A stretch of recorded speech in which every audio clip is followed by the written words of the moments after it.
Good day, friends. My name is Dean Phillips, and I will be visiting with you for the next 50 minutes or so about this topic about meeting learner needs in remote teaching environments. So kind of a hot topic these days. And just going to try to cover some considerations and some research to help you along this new path that we are being asked to navigate. If you'd like to follow along with the presentation, down at the bottom of the screen, there's a shortened URL that will give you access to a shared slide deck. Inside of the slide deck, in the speaker notes of the slides, there are some citations, some resources, some links that will further assist you in researching some of the content that we're covering today. Again, like I said, my name is Dean Phillips. I'm a technology integration specialist with Beyond the Chalk. I was a classroom teacher in Montana for 15 years in the middle school grades. I spent a short amount of time working at OPI as a technology integration specialist in Region 4. And a business partner and myself have recently, maybe not so recently, 10 years ago or so, stepped away from the classroom and started a small company called Beyond the Chalk, where we get to share and learn right alongside of educators, not only in the state of Montana, but across the nation as well. So hopefully we can share some of those ideas with you today. So let's go ahead and get started. In the springtime, we were kind of thrust into this remote teaching environment. And so most of us, or many of us, went home on a Friday and were told on Monday morning, hey, you know what, don't come back. We're going to do some remote teaching on Monday. So why don't you go ahead and get that planned? And many of us felt like this young lady did. So she wrote a song about her experience, and I just want to share with you that song. So let's see if we can get this to play here. All right, as much of the world continues on in isolation, people working from home, they're trying to figure out things to do with their families, things to figure out how to pass the time. Lindsay counts a lot of teachers have been going online and coaches trying to help out their students and their athletes.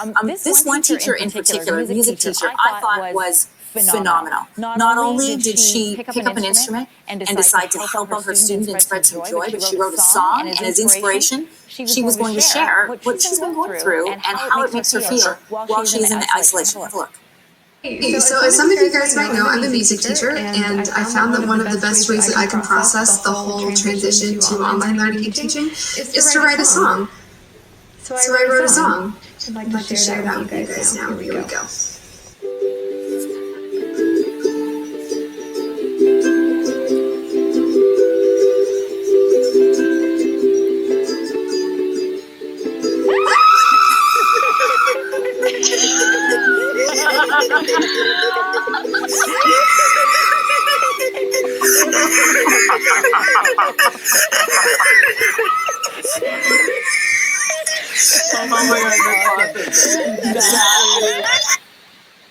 So I think the good part about that video is that this really kind of shows that we're not in this alone, right? We all were frustrated.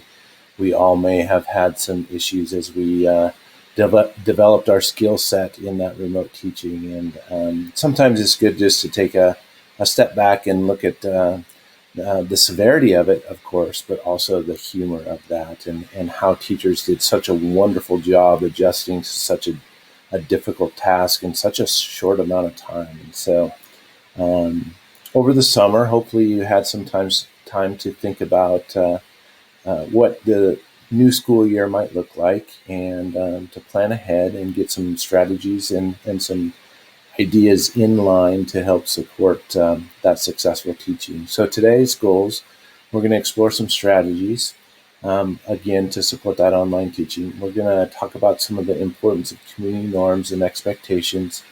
And we're also going to examine the importance or kind of refresh our thought process on why we are a teacher and the importance of knowing our why.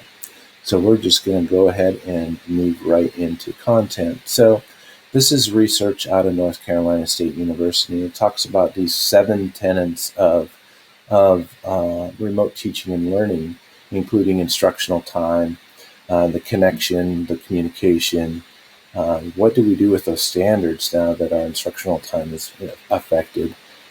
Thinking through the equity, the choice, the flexibility, looking at the importance of feedback on student work, as well as time to collaborate and giving our students time to collaborate in our online environments, as well as the importance of our social emotional learning and keeping track of those students and their health and their safety. So let's talk about these a little bit more in depth, each one here. So let's start with our instructional time. So as we move into our face-to-face environments, we're probably experiencing a little bit of shift in our instructional time. In our face-to-face instruction, we probably have a set amount of time that is very consistent and clear. However, once we get into our full distance learning and taking into the considerations of technology and screen time and parental support and logging in and all of those things, we probably are finding that our instructional time is much less than our face-to-face time. And so how do we deal with that? How do we adjust what we're doing to accommodate that change in instructional time? And unfortunately, there's no a real solid silver bullet to save the day type answers for this. I think it's more about what works for you in your situation, as well as just realizing that our instructional time is going to be affected in not only our instructional time, but our results as well. And so I think we need to really reframe our expectations based on that instructional time. What can we reasonably accomplish in that changed instructional time? So refocus, plan ahead, and rethink those outcomes that you are expecting for your learners. The second tenet is our connection to families and students, and this really is about communication, right? And so this is some information by Carl Hooker. He wrote a blog post about that. And one of our survey results, we surveyed learners from around the country after the spring experience, and a lot of their comments talked about communication and clear communication with their teacher and their families, and how important that was.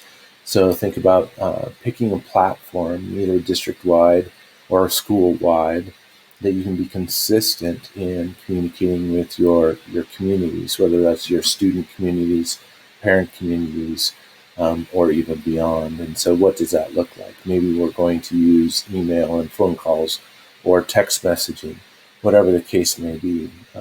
Be consistent across your system as much as possible. We would also encourage the utilization of office hours. What does that look like, and what time and access to your office hours? That's really up to you and can be adjusted based on your needs and your student needs. But think about ways that you can connect to your families and students, that communication portal, as well as offering a support system for your learners, right? That virtual office hours in some form or fashion. The third tenet is kind of a close look at our standards. And again, this kind of goes back to tenet number 1 about our instructional time. And if we have fewer or less instructional minutes to engage our students, to teach our students, to deliver content to our students, then we really need to focus on what standards are kind of the most important. So we are suggesting that you prioritize your standards. Go through your content standards, whatever that may look like, and try to prioritize those standards.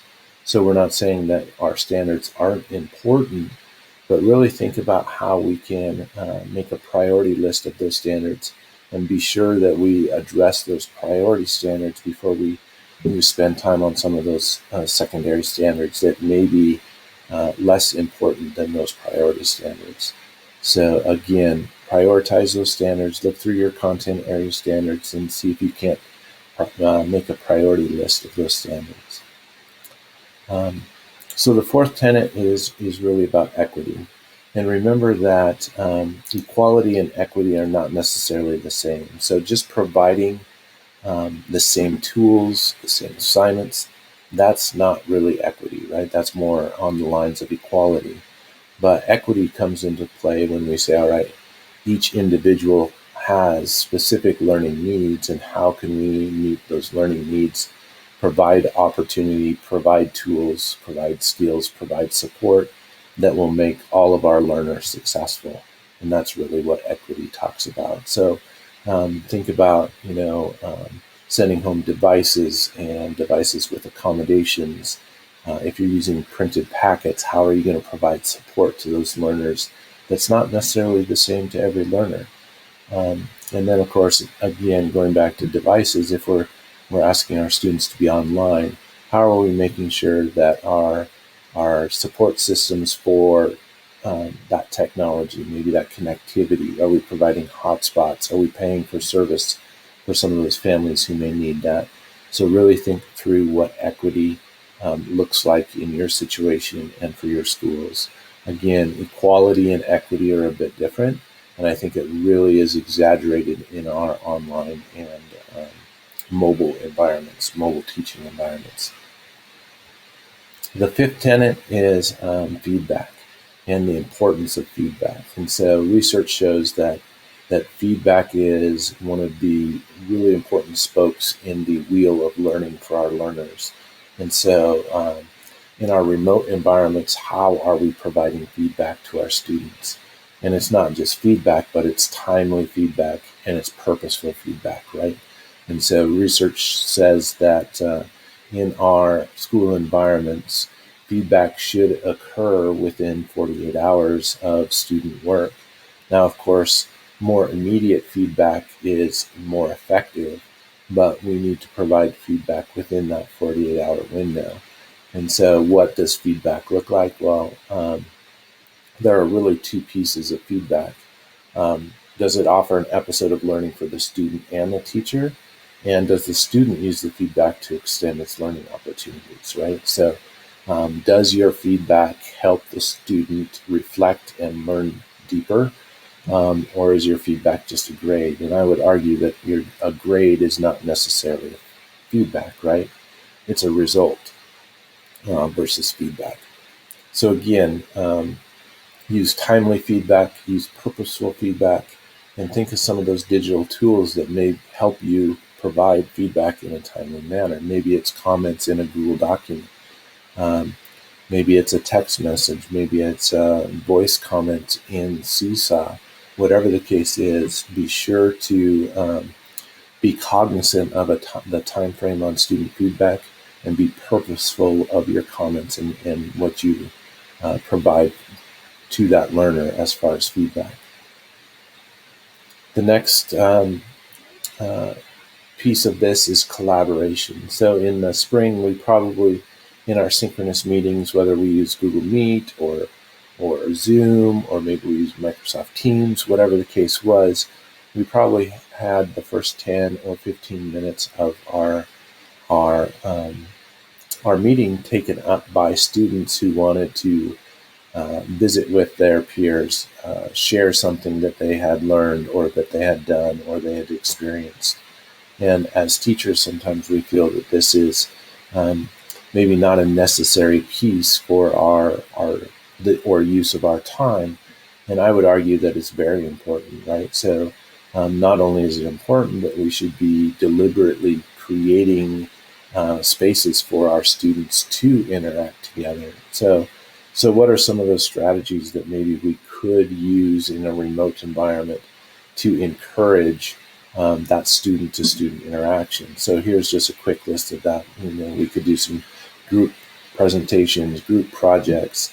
Some of the online presentation tools offer breakout rooms that we could utilize, discussion forums, all of these different things that we could bring students together, give them an opportunity to, one, socialize, but to also collaborate, brainstorm, disagree, argue, all of those different things, which are, a little bit higher up on that Maslow's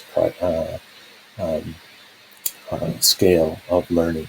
So think about being very cognizant, purposeful, and deliberate about providing opportunities for students to collaborate. The last spoke of this, or tenet of our 7 pieces here, is the social emotional piece. And when we think about social emotional, it's not just about the learning, but it's also about the safety of our students. And so in our face-to-face classrooms, the engagement, or the ability to tell if a student is safe or being taken care of is a little bit easier, right? So we can see how that student interacts with peers.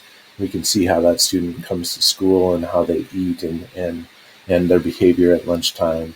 We can also visually observe maybe how clean clothes are and those types of things. And so really think about how this affects our remote environment. How are we going to observe and assess the social and emotional well-being of our remote students? This becomes a little bit trickier, right? So we're suggesting that maybe you're going to use some questioning, maybe at your bell ringer activities or your daily check-ins, instead of just saying, oh, how are you doing? Put yourself on a scale of 1 to 5. Maybe we change those questions to be more targeted about digging a little bit deeper into some of the social emotional pieces of our students. And so really be, again, purposeful about the questions you ask and the information that you're trying to gain from those questions. And maybe even use some of those questions to target that social emotional learning piece. So those are the 7 tenets of digital teaching, remote teaching and learning. And again, if we kind of jump back here real quick and look at this, as a whole, these 7 tenets become pretty important, right? It's not just about content. It's not just about standards. It's about all 7 of these kind of blended together. And so when we really reflect on remote teaching and learning, it's a really complicated thing. It's not just about putting assignments into a classroom management system and assigning it digital. It's really about being cognizant of all 7 pieces of our learning, of our learners and the learning environment. And so again, one of the goals of today is just to kind of make you aware of these 7 tenets, and also get you thinking along these lines when you begin your lesson plans for remote learning and teaching with your students.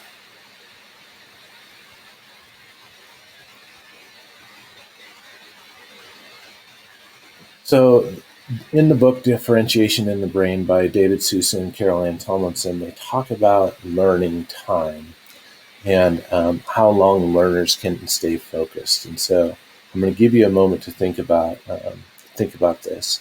In learners who are less than 14 years of age, what would you guess their focused attention span and passive learning activities would be?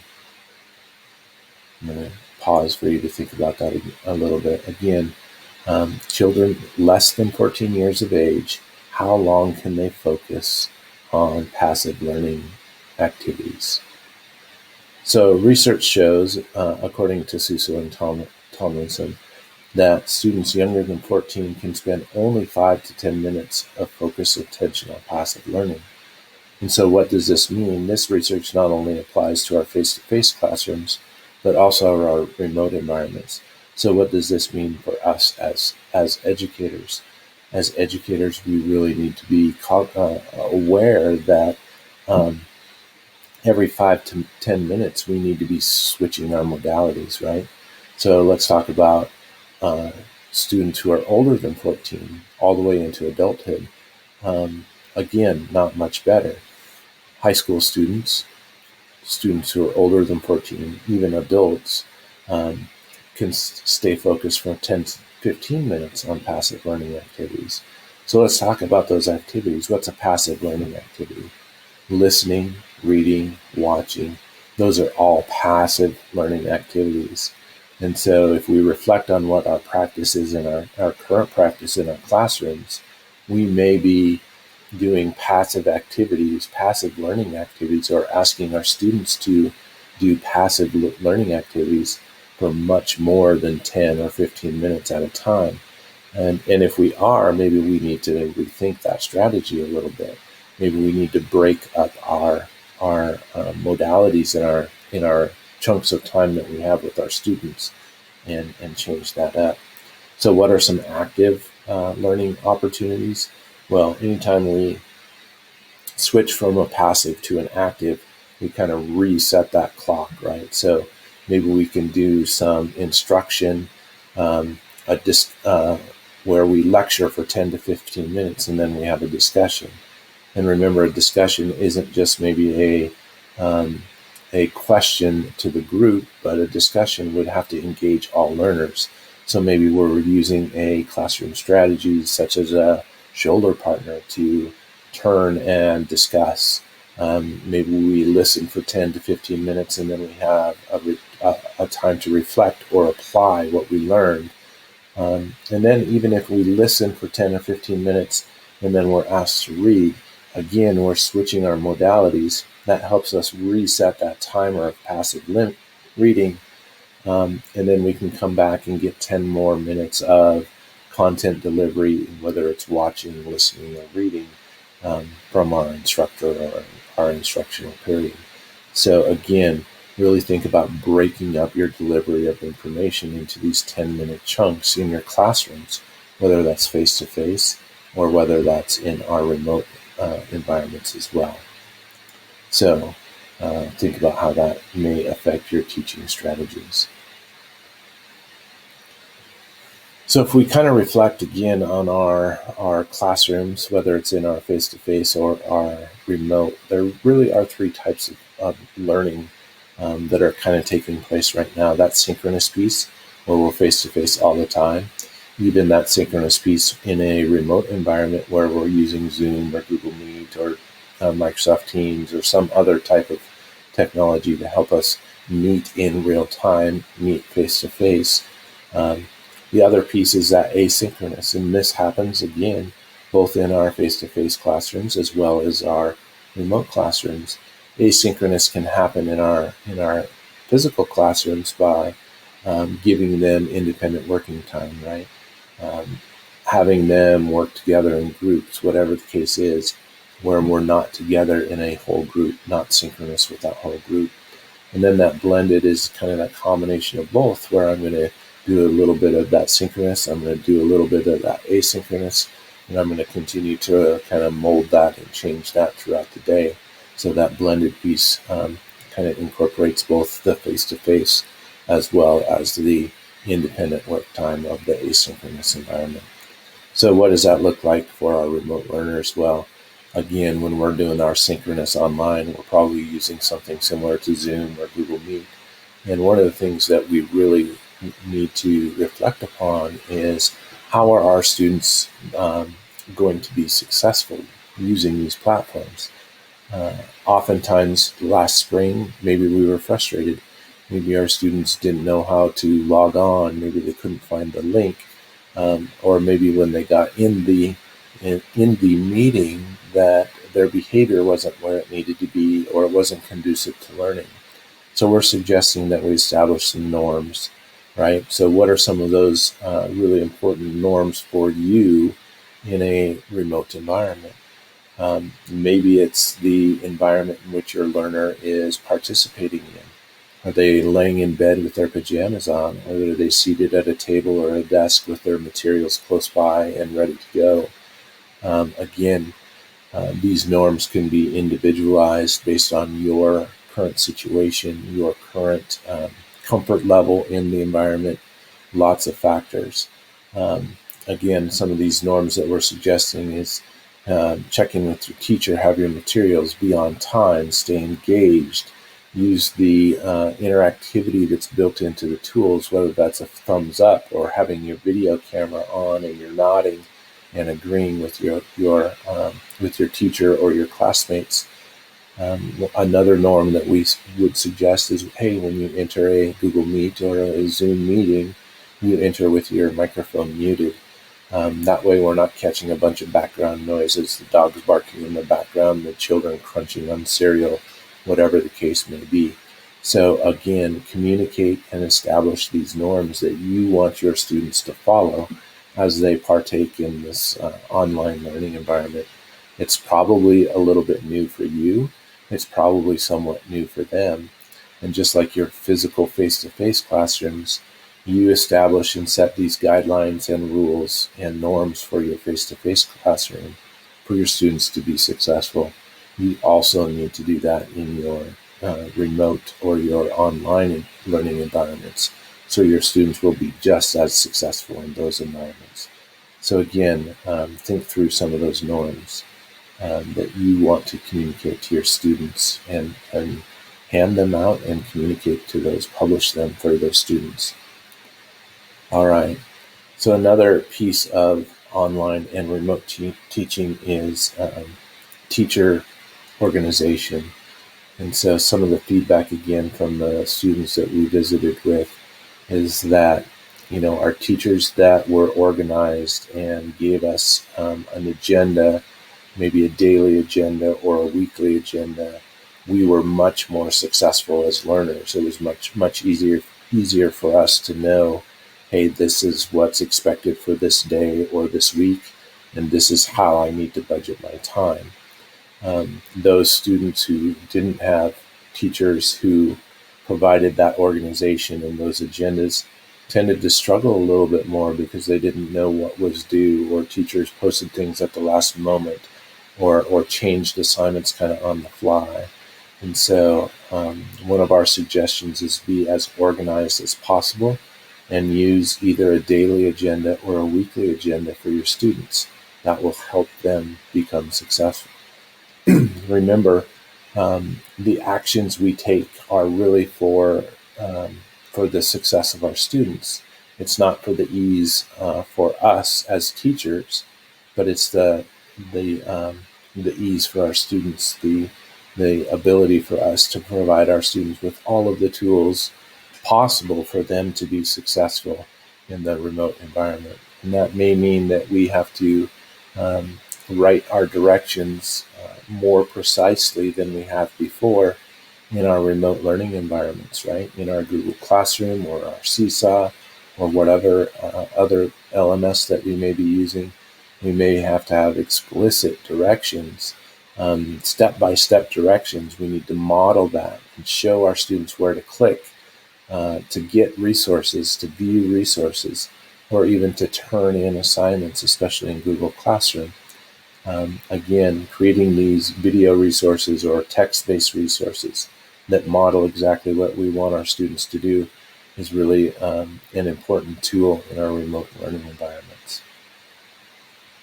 Another idea that we like to share are these morning check-ins. This can be a bell ringer activity. It can also be something that you do with your students on a daily basis, as far as that social emotional piece, to check in and see how they're feeling, how they're doing, where their energy level is. Do they have more questions? It could also be a formative assessment piece where we're going to say, hey, this is what we covered yesterday. Let's see if you have retained any of that information. Do I need to go back and reteach some of that content? So again, use your morning check-ins, your bell ringer activities for a purpose. What kind of information are you interested in? How is that data going to come back to you? This is an example of a daily check-in just built in a Google form. Super easy to upload imagery into a Google form for those younger kiddos, or it can be text-based, more text-based for those older students as well. All right, so now let's talk about leveraging some of the technology tools that we have available to us. So this is just an online digital timer. It's called classtimer.net. It allows you to have some tools on the screen. So the big white space that you see in front of you is simply a whiteboard. So think about using this whiteboard with Zoom or Google Meet where I can teach my students a concept. Maybe I'm teaching a math concept, or I'm identifying verbs in a sentence, whatever the case may be. I can do that in this whiteboard, digital whiteboard free tool. I also have some other tools available, such as a stopwatch, a clock, a random name picker to help me generate who I'm going to call on next, and even a little stoplight tool where I can say, all right, this is your time frame, ready, set, go. And as we get closer to the end of that independent working time, I can change that stoplight. But anyway, leverage your digital tools to help you be successful in the online teaching environment. This is a list of, this is an activity that we also like to do, a simple activity that demonstrates just using some of the tools that are available to you inside of a Zoom Meet or a Google Meet or a Teams Meet, whatever tool you are using for that synchronous online piece. All we say is, hey, let's use our camera, and we're going to say yes or agree by leaving our camera on. And we're going to say it doesn't apply, or we're going to disagree by turning our camera off.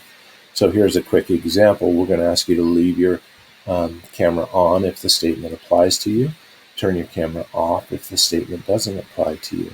And again, we're trying to build relationships in this digital environment, right? So how can we provide opportunities for us to get to know our students, but also for our students to connect with each other? So we're just going to ask a few example questions here. Agendas help me to organize information. Again, students who this apply to would leave their cameras on. Students who this statement doesn't apply to would turn their cameras off. And as we go through this, I will be using Google Meet. Turn your cameras on if you're going to be using Google Meet.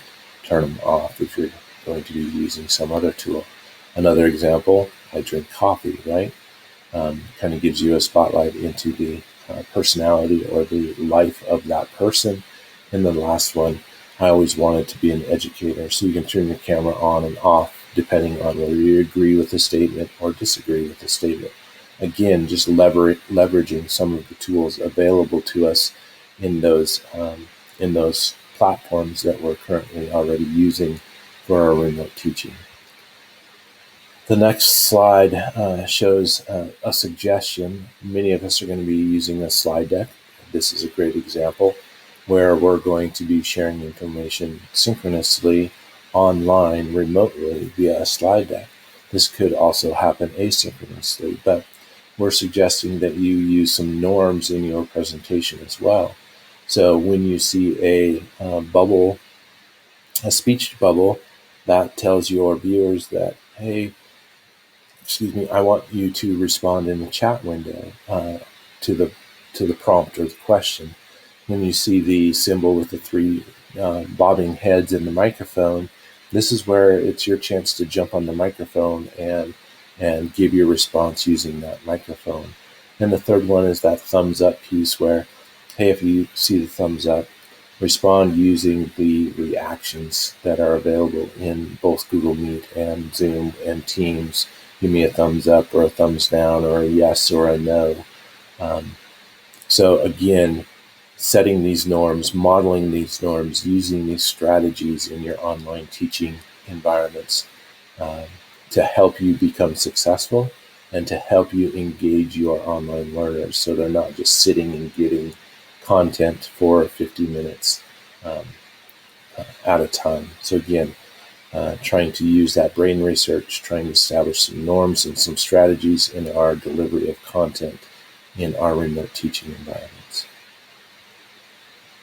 All right, so this is a list of our favorite technology tools, especially when we talk about some of the opportunities for remote teaching and student learning. And we're not going to go through these individually, but I'm actually using Screencastify today to record my presentation. And just know that Screencastify is a free tool. There's also a premium version of that tool that allows you to record a longer period of time. But think about the importance of not only presenting content, but also seeing your instructor's face or your students' faces. So notice that I'm trying to model that. I have the little webcam embedded in the bottom right-hand corner of this presentation. It shows my face. You can see me. Unfortunately, because it's asynchronous, I can't see you all, but nonetheless, it gives you a shot into the presenter or the teacher and helps build that relationship. There are lots of these different tools out there to help teachers not only engage students, but also create resources. So again, Screencastify, IORAD, both are great tools to create these kind of screencast type environments where I'm going to show students or model to students where to click, where to open resources, all of those great things. Quizlet, Flipgrid, maybe Pear Deck are those great tools that I'm going to use for maybe my formative assessment tools, or maybe it's just a review of concept. Quizlet allows me to create kind of this flashcard-like environment. Edpuzzle actually adds interactivity to YouTube videos or any other video. Check for understanding, not only check for understanding, but also check to make sure our students are watching those resources that we're asking them to. Pear Deck, that interactivity in our Google Slides, we can stop and ask questions, matching, drawing, all of those interactive pieces inside of Pear Deck, teamed with Google Slides. And then we can go into the other pieces, maybe a Flipgrid or an Adobe Spark, where we're asking our students to create something, or demonstrate learning using video or some other tool. And so think about really doing things to leverage the tech tools that you have available to you, not only because of the tech tools, but also because of the engagement in that, right? So it may be much more engaging to use a Flipgrid as a learning artifact for a student rather than filling out another PDF document inside of Google Classroom, right? A PDF worksheet. So think about how we can leverage these digital tools to heighten our engagement in our student learners as well. So now what we would like you to do is just take a moment to reflect about why you became a teacher. We know that we've taken something, teaching, that is extremely difficult, and we've made it even more difficult by adding this remote teaching piece to it. And some of us have that compounded by having to teach face-to-face kids as well as our online kids at the same time. And so we just want to show a quick video about the importance of knowing why you chose to be a teacher and why you are still in the classroom. How do I know? A lot of people, when they think of the phrase, how do I know, they always want to put the what behind it. How do I know what I'm supposed to do? The question that you really should ask is, how do I know why I'm here? Because when you know your why, your what becomes more clear and more impactful. If you know, like for instance, people know that I do comedy, but that's what I do. My why is to inspire people to walk on purpose. So I can do comedy, I can write books, I can be in a movie, because all of it is motivated by my why. In fact, I have a new web series out called Michael Jr. Breaktime. We probably just did the 6th episode. It's on YouTube. So every single Wednesday at 3 o'clock, we drop a new episode on YouTube of Michael Jr. Breaktime. What it is it's me. I travel around the country and I do stand-up comedy, in case you know. And in the middle of my comedy set sometime, I'll stop and just talk to my audience. And we've been filming this, and it's pretty cool. So we're in Winston-Salem. I'm going to show you a clip from Winston-Salem. And I'm just talking to this guy in the audience, and he tells me that he's a musical instructor at a school. So I was like, all right, you're a musical instructor, can you sing? Let me hear you sing a song. So this is what happened at the last episode of Michael Jr.'s Breaktime. Check it. So you're a musical director? Yes, sir. All right, so let me get a couple bars of like Amazing Grace. Can you do the first part of that? Go ahead. Amazing Grace, how sweet the sound that saved a wretch like me. Wow. That bro could sing. You know what I'm saying? Now, once you give me the version, is if your uncle just got out of jail, you got shot in the back when you was a kid. I'm just saying, let me see the hood version real quick. If you know what version I'm talking about, just see if that exists. Let me see what you got. Amazing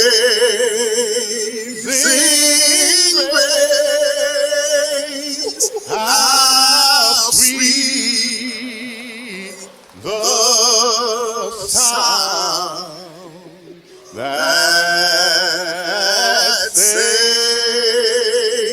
a wretch like me.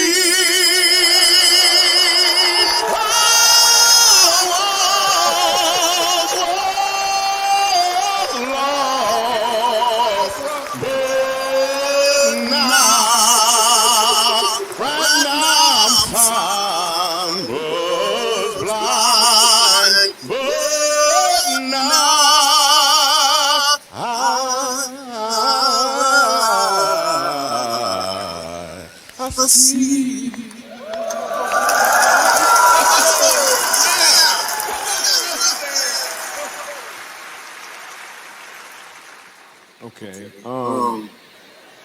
Here's what I want you to catch. The first time I asked him to sing, he knew what he was doing. The second time, he knew why he was doing it.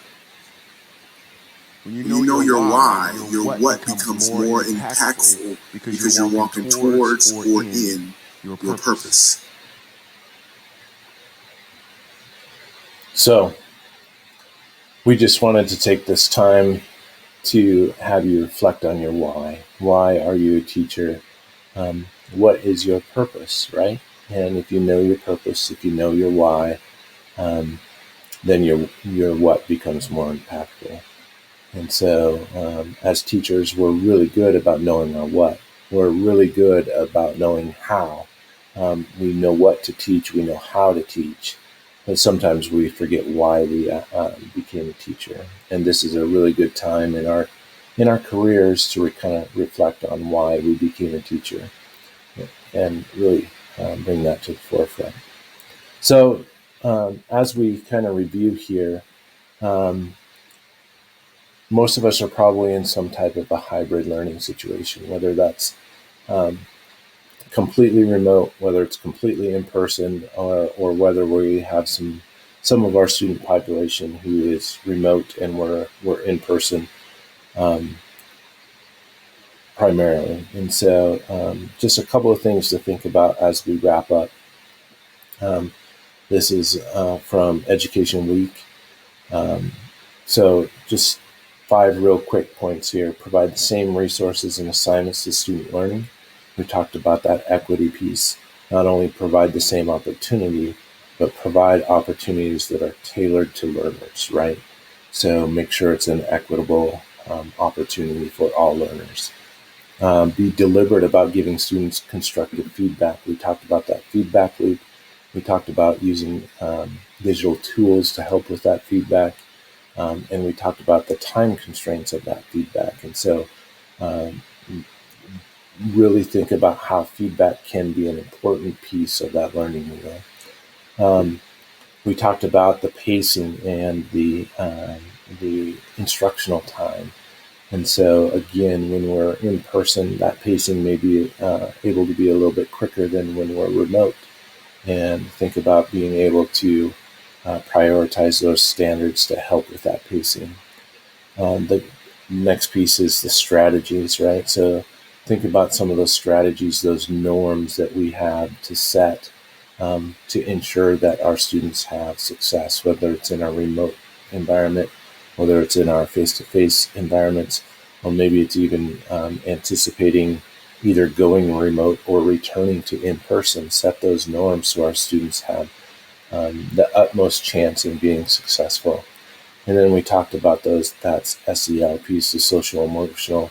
Pay heightened attention to our most vulnerable students, whether it's learning disorders, whether it's our IEP kiddos, or maybe it's those kids who have a home life that may be a little bit compromised. So really be aware of that social emotional piece and gauging how our students are doing in whichever environment that we may be teaching. So again, as we wrap up, these are just some ideas and some thoughts for you to think about as you teach in an ever-changing and ever-challenging environment as we enter this next school year. And I want to just say I respect all of you as classroom teachers. You're doing a great job. You're doing the best you can with the tools that are given to you. And you've probably spent a substantial amount of time this summer preparing yourself to create an environment, whether you're in person or remote or in that hybrid environment, creating that environment to be as successful as possible for your students. And again, we know it's hard. We know it's not easy. And most of us probably haven't been trained in it. And you guys are doing an incredible job. And we just want you to know that lots of people are in your corner and supporting you as you go through this. So with that being said, I just want to go ahead and wrap up again. Again, my name is Dean Phillips. I am a tech integration specialist with Beyond the Chalk. You can reach me at dean@beyondthechalk.net for any of your tech questions. And please do reach out if we can be of any service as far as a resource for you as you integrate these technology practices in your classroom, or as a resource for your school or district in providing professional development for your system. Thanks again for being here, and have a great day.